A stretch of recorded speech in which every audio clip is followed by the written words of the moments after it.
បើមានកាដូងសូមកុំបោះចោលមុខនេះខ្ញុំនឹងបង្ហាញអំពីការផ្អាប់កាដូងឲ្យមានប្រយោជន៍សម្រាប់មាន់ទារបស់យើងអាចស៊ីបាននៅក្នុងវីដេអូនេះខ្ញុំបង្ហាញ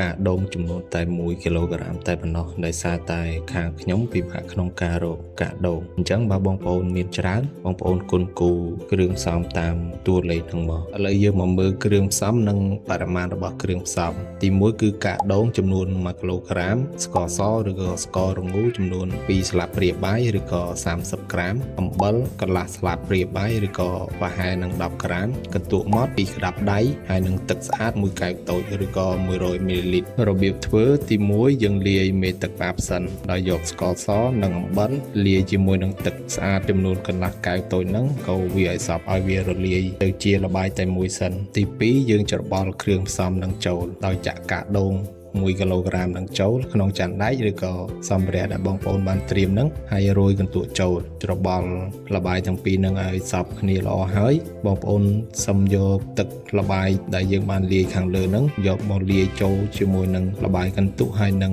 កាដូងហ្នឹងច្របល់ឲ្យវាស្មើសាច់គ្នាល្អមកហើយយើងសង្កេតមើលសំណើមរបស់វាពេលសង្កេតហ្នឹងគឺបងប្អូនត្រូវច្របាច់ឲ្យណែនដៃមកបើវាមានទឹកស្រក់គឺយើងត្រូវថែមកន្ទក់តែបើគ្មានទឹកស្រក់ចេញទេគឺល្បាយយើងលាយបានត្រឹមត្រូវហើយចំណុចទី3គឺការផ្អាប់គឺយើងយកល្បាយដែលយើងបានលាយរួចហើយហ្នឹងយកទៅញាត់នៅក្នុងក្រឡជ័រឬក៏ធុងជ័រអីមួយឬក៏ថង់ផ្លាស្ទិកមកបងប្អូនយកវាសង្កត់ឲ្យណែនបានល្អមកសង្កត់ធ្វើម៉េចឲ្យវាណែនហើយយកវាទៅដាក់នៅក្នុងម្លប់ចំណុចទី4គឺការរក្សាទុកគឺយើងត្រូវចងមាត់ថង់ឬក៏បិទគម្របប្រឡនឹងឲ្យជិតហើយរក្សាទុកនៅកន្លែងម្លប់រយៈពេលប្រហែល3ទៅ5ថ្ងៃគឺយើងអាចយកវាទៅលាយជាមួយចំណីសត្វឲ្យស៊ីបានហើយចំពោះកាដូងដែលយើងបានផ្អាប់រួចហើយនឹងមានក្លិន